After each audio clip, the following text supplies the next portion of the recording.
Hello दोस्तों, जय हिंद। आज मैं आप लोग को ईसवी और ईसा पूर्व में अंतर बताने वाला हूँ कि ईसवी किसको कहते हैं और ईसा पूर्व किसे कहते हैं। देखिए, ईसा पूर्व और ईसवी में अंतर को बताने वाला हूँ।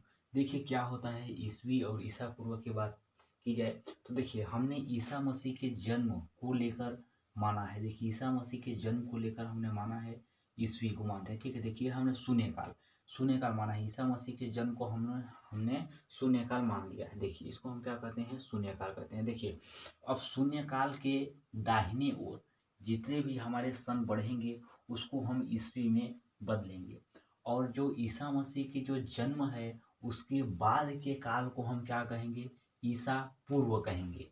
देखिए, ईसा मसीह के जन्म को लेकर ईसा पूर्व कहेंगे, और ईसा मसीह के जन्म को लेकर हम क्या कहेंगे, ईस्वी कहेंगे। ठीक है, इसको हम कहते हैं बीसी, कहते हैं बी फोर क्राइस्ट कहते हैं, यानी कि माइनस। पीछे जाएंगे तो माइनस, इसके आगे जाएंगे तो प्लस होगा। ठीक है, ये होगा ईस्वी में हम इसको कहते हैं। ठीक है, तो ये देखिए, हमने शून्यकाल के बाद बहुत सारे हमने काल लिख दिया है, जैसे कि शून्यकाल से लेकर 100 तक, 100 से 200, 200 से 300, 400, 500, 600, 700, 800, 900, ठीक है, 1000, 1000 ईस्वी। इधर हमारा बढ़ते जाएगा ईस्वी हमारी। ठीक है, अभी 21 ईस्वी तक आ जाएगा। ठीक है, कितनी आ जाएगा, ठीक है, देखिए 2100 हमारी ईस्वी आ जाएगी। ठीक है, अब देखिए हम पीछे की बात करते हैं, ईसा पूर्व यानी कि ईसा मसीह के जन्म के बाद के कार्य को। ठीक है, इसमें हमने 100 लगा दिया है कि -100 लगा सकते हैं। ठीक है, माइनस पीछे की ओर हम जा रहे हैं। ठीक है, देखिए पीछे की ओर जा रहे हैं, 100, 200, 300, 400, 500, 600, 900,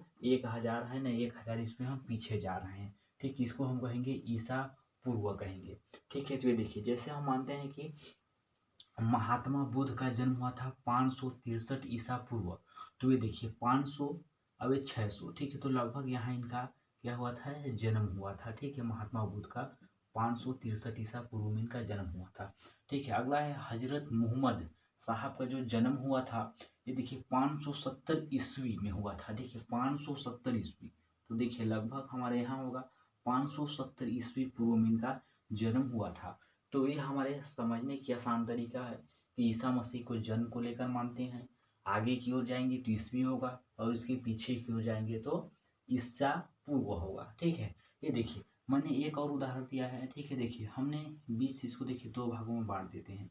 ठीक है, एक भाग ये हमारा हो जाएगा, एक भाग ये क्या हो जाएगा, ये हो जाएगा। ठीक है, ये देखिए, देखिए हम जानते हैं कि ईस्वी की बात की जाए, देखिए गुप्त साम्राज्य, श्रीगुप्त, चंद्रगुप्त प्रथम, समुद्रगुप्त और चंद्रगुप्त द्वितीय, ये जो हमारे ये नाम सुने हैं, चंद्रगुप्त आया था, है ना, समुद्रगुप्त आया था, है ना, श्रीगुप्त थे, ये लोग क्या थे, ईस्वी में आए थे। देखिए 100 ईस्वी से लेकर 400 ईस्वी में आए थे। देखिए हमारा कहाँ हुआ, देखिए 100 से लेकर 400 ईस्वी, देखिए 100 से लेकर कहाँ है, 400 ईस्वी में लोग आए थे।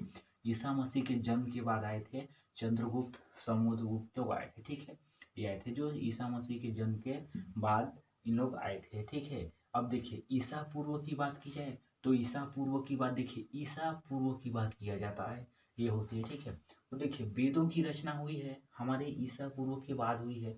वेदों की रचना हुई हमारे, देखिए 900 से लेकर 1200 में हुआ है। ठीक है, देखिए अब 900 से लेकर, देखिए ये 900 है, 1000, ठीक है, यहाँ हम मान लेते हैं 1200।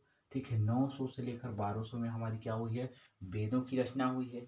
वेद हमारे जानते हैं कि 4 प्रकार के वेद हैं। ठीक है, ऋग्वेद, यजुर्वेद, अथर्ववेद और सामवेद है। ठीक है, इसी काल में हमारा सम्राट अशोक भी आया था, जैन धर्म भी थे, बौद्ध धर्म थे।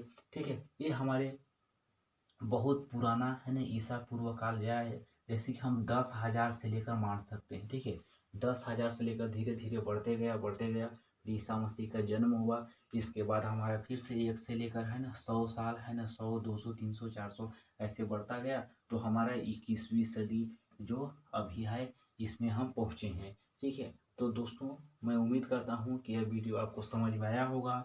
ईसा पूर्व और ईस्वी में कोई दिक्कत नहीं होगा। तो दोस्तों वीडियो पसंद आए तो लाइक, सब्सक्राइब और शेयर जरूर कीजिएगा।